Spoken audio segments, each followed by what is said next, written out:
Good morning, everybody, and welcome to Daily Red Devil for all of your latest Manchester United transfer news and talk. We have so much to get into on this morning's video, but before we do that, please do me a small favour. If you are watching for the first time today, please do subscribe to the channel. We're only one subscriber away from 42,200, I think it is, so please go and subscribe. Let's hit that next milestone and be sure to drop a like on the video.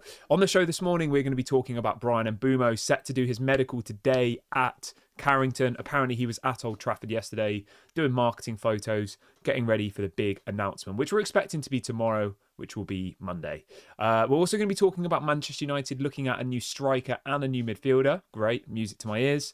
We're going to be talking about Rashford to Barcelona and a couple of other outgoings as well. We're going to be talking about Sancho, Garnacho, Antony, a little bit of everything.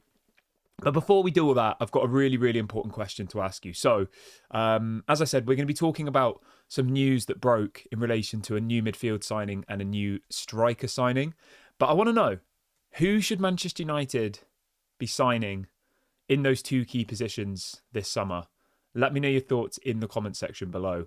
Who would be your midfield signing and who would be your striker signing? I'm going to start off, right? I'm going to go straight in. I want you to answer, though, in the comment section. So I'm going to go with striker. Number one, I'm going to say, I mean, I was going to say Osman, but apparently he's going to Galatasaray, so he's out of the equation, unfortunately. I'm going to say number one, I'm going to go Benjamin Sesko. I think he's the best option that's still available. Obviously, Gyökeres is off the table. Osman's off the table. Jonathan David's gone to Juventus. Delap's gone to Chelsea. So, yeah, I would go with Benjamin Sesko. I think young, massive potential. Definitely seems quite clinical in front of goal. He's got the, he's strong, he's powerful. He was never my number one option, by the way. Like, he was probably fourth or fifth. If at the beginning of the summer you asked me who we should sign, but we are where we are now. Other names we've been linked to, Ollie Watkins. I think he'd be a very, very close second for me. The only thing that's maybe letting him down is the fact that he's a little bit older. I think he's 29, I think, Ollie Watkins. So he's very much a player for the now. Now, you could argue, yeah, he's 29, Ollie Watkins, 30 in a couple of months. You could argue that bringing Ollie Watkins, Chido Obi then becomes the new striker in 1 or 2 years. You know, that could work quite well. Whereas if Benjamin Sesko comes in, what happens to Chido Obi? You know, does that mean that he's kind of pushed out of the team? Obviously, he's not ready to start every game, Chido Obi. There's no way that Chido Obi yet is the level of a top 4 striker. In a couple of years, I think he will be. But at the moment, like, it would just be classic Manchester United fans to be saying that he's ready to be playing in a top 4 side. Like, he isn't. And if we are aspiring to get back into Champions League, unfortunately, an 18-year-old leading our attack isn't gonna cut it. And we know that Rasmus Højlund isn't gonna cut it either. So, yeah, I think we do need to bring in another striker. So I'd be somewhere between Benjamin Sesko and Ollie Watkins. I'd be happy with either. In relation to the midfield position, I mean, the midfield position's a little bit more difficult, really, because there are lots of options out there. I would probably go with Richard Rios. I think he has huge potential. Very, very impressive in the Club World Cup. Fits the age profile. I think he's just turned 25. Experienced international footballer. Plays for, obviously, Colombian national team as well. Plays for Palmeiras in Brazil. So, yeah, I would go with Richard Rios. Apparently, he's being linked to Everton, which is strange. Apparently he's been linked to Benfica, to Roma. I don't know. Some people are saying that Man United are interested as well, but we'll see. We definitely need a midfielder, though. But anyway, let's bring you some of the topical news of this morning. So we're going to start off with Marcus Rashford. So I assume we all saw the news yesterday, but I'm going to give you a little bit of a recap. Marcus Rashford is joining Barcelona on loan until the end of the season. Barcelona will pay his whole salary, which is amazing. So Manchester United will not have to pay his salary. Apparently, the buy option next summer is 40 million euros. Amazing. Great.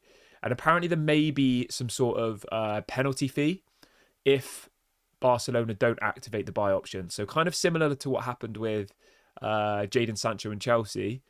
If Barcelona decide they don't want to sign Marcus Rashford on a permanent this time next year, then they'll have to pay us some sort of penalty. So, I mean, I'm happy with all of that. We're getting his 350 grand a week wages off the wage bill. He's no longer our problem.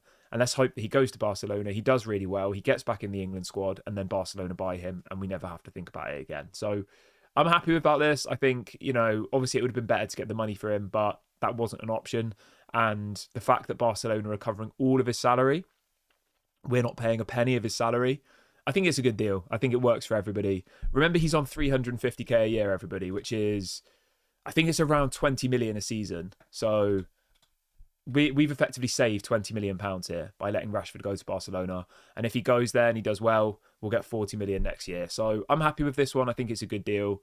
I wish Rashford all the best. I know everybody in the fan base seems to hate him now, but I wish him all the best. Hopefully he does well.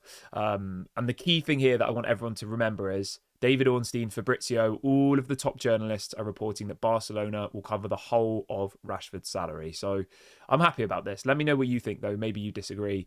Yeah, interested to see. Moving on from there, we're going to talk about Bryan Mbeumo. So this is coming out from Laurie Whitwell in The Athletic. He reported yesterday that apparently Bryan Mbeumo has been at Old Trafford yesterday. Was doing all of his marketing, his social media interviews, ready for a big announcement which is expected on Monday. He's going to be doing his medical at Carrington today.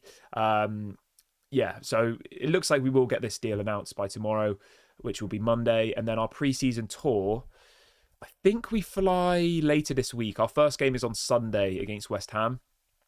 So yeah, we'll see him on the pre-season tour, which is great to see. So really, really excited about that. Yeah, really happy to see Bryan Mbeumo through the door. And I think, again, when you see all these people saying, oh, you've paid too much. Well, remember, we're paying it in I think we're paying it in 4 installments. We're paying it in 4 installments, right? So if you look at it like this, the money that we've just saved from loading up Rashford will cover more than the first installment of Bryan Mbeumo. So when you look at it like that, it's a good deal. It's a really, really good deal. I think we're paying 16 million per season for 4 seasons, making it up to 65 total. And Rashford's wages, if I'm not mistaken, let me just double check, just to get my facts right. I believe he's on 350k a week. His total salary he's on 300 grand a week, and his total salary a year is literally just over 16 million. So Rashford going to Barcelona and his wages being covered, that money effectively now can just be used to pay the first part of the Mbeumo transfer fee. So in relation to PSR, it's kind of zero. Does that make sense? Because in relation, obviously, PSR is done on a yearly calendar. And we have to pay 16 million to Brentford this year. And Barcelona will give us the 16 million to pay Rashford's wages for this year. So it's kind of like levels itself out. So I'm really, really happy about this. I think, if he can do what he did for Brentford, for Manchester United, he's well worth the money we paid. If he comes in and doesn't, then obviously people will say he's a flop. But you could say that about any footballer, couldn't you? Yeah, like Liverpool we're going to pay 150 million for Isak. If he comes in and does what he did at Newcastle, he'll be a success. If he doesn't, he'll be a flop. It's just a fact, isn't it? But anyway, so that's the latest on Bryan Mbeumo. Really, really excited about that one. It should be all announced by tomorrow. Medical today, marketing pictures and stuff was all done. So that's really, really positive. Moving on to the midfield. So this is coming out from James Ducker in the Telegraph this morning. He is reporting that Amorim feels that he is still short in one of the deeper midfield roles and is now going to enter the market to try and find an option. I think we can all agree with this. I didn't watch all of the game yesterday. I'm not going to lie to you guys, but I watched like the extended highlights. You can see that our midfield is crying out for somebody. We desperately need to bring in midfield reinforcements because at the moment, like, our midfield is weak. I think our attacking options are better. Yes, it didn't click yesterday. Yes, we have a long way to go in, becoming a fluid team who scores lots of goals. I appreciate that.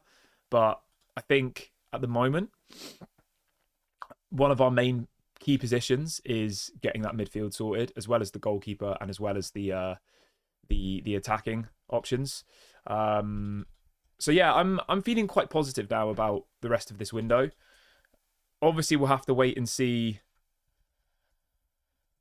We'll have to wait and see on the rest of the outgoings. But I am feeling quite positive about everything at the moment. I don't know how you guys are all feeling. I'd love to know, like, what your thoughts are in the comment section about, just how things are going at the moment for Manchester United.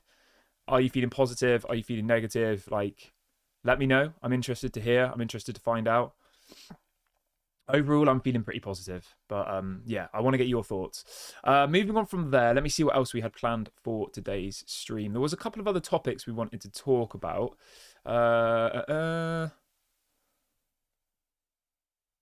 Let's have a look. Where is it? Where is it? Where is it? Yes, here we go. Back to the news. Right. So we talked about Rashford. We talked about Mbeumo. We've talked about... there's a little bit here on Harry Maguire. Harry Maguire obviously came off injured yesterday. But apparently he's not injured, apparently. So that's good. I think Harry Maguire is going to be an important player for us. I know some people don't think he's good enough, but, you know, he is an important player. He's experienced.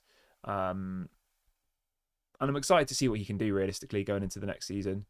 And yeah, hopefully he can, you know, recreate the form that he did last year.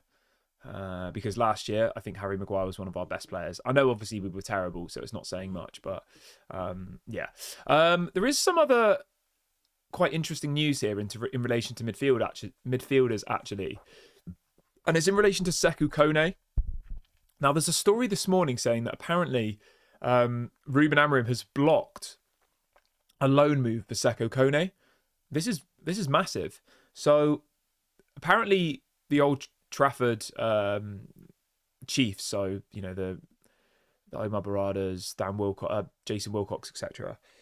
They were looking at loaning out Sekou Kone this summer for the next season, which maybe is the right decision. Only time will tell. But apparently Ruben Amorim has blocked that and says that he wants him to be part of his first team. I mean, fair play for Sekou Kone, 19 years of age, and apparently he will now be in the first team. Maybe not starting every game, but he will be getting a chance in the first team. So congratulations to Sekou Kone, defensive midfielder. You know, I said we were crying out for a midfielder. Maybe Sekou Kone can be that player. But the full story reads this, that Sekou Kone will now stay at Manchester United after impressing Ruben Amorim. It says the plan to loan him out has now changed and he will be part of the first team. Great. Fair play to him. Fair play to Sekou Kone. 19 years of age. Yeah, really, really happy about that. I think from what I've seen of Sekou Kone, he looks encouraging, he looks decent, and he looks like he could go on to be a good player. Now, we have to be very, very careful, as always. He's still young. He's a kid. He's 19 years of age. There's a lot of hype around him, the same as there is around Chido Obi, the same as there is around Ahmad, the same as there is around Harry Amas. You know, these are all young kids at the end of the day. They're going to have poor games now and again, and we have to just get behind them. We have to back them.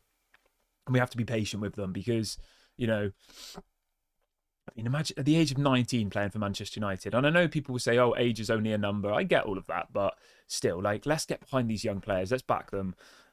We kind of have a bit of a free pass at this next coming season in a way. You know, we were so bad last year that it would be a disaster if we were worse this year. You know, I mean, obviously it's possible. Don't get me wrong. We could easily be worse again. But it would be an absolute disaster if we were worse. I don't personally think we will be worse, but, you know, obviously anything can happen. But anyway, I'm going to wrap the video up here, guys. I just wanted to bring you a short, concise video this morning with all of the news. I think I've literally covered every single topic. So yeah, thank you so much for watching this morning. I really, really appreciate all of you guys who watch every single day. Please do make sure to drop a like before you leave. It does really help the channel to grow. And be sure to subscribe as well. It doesn't cost you any money. And again, it does help me out a lot. I hope you all have an amazing Sunday. Obviously, if anything breaks during the day, I will go live. And yeah, we'll speak tomorrow otherwise. Have a great one. And I'll speak to you all later. Bye for now.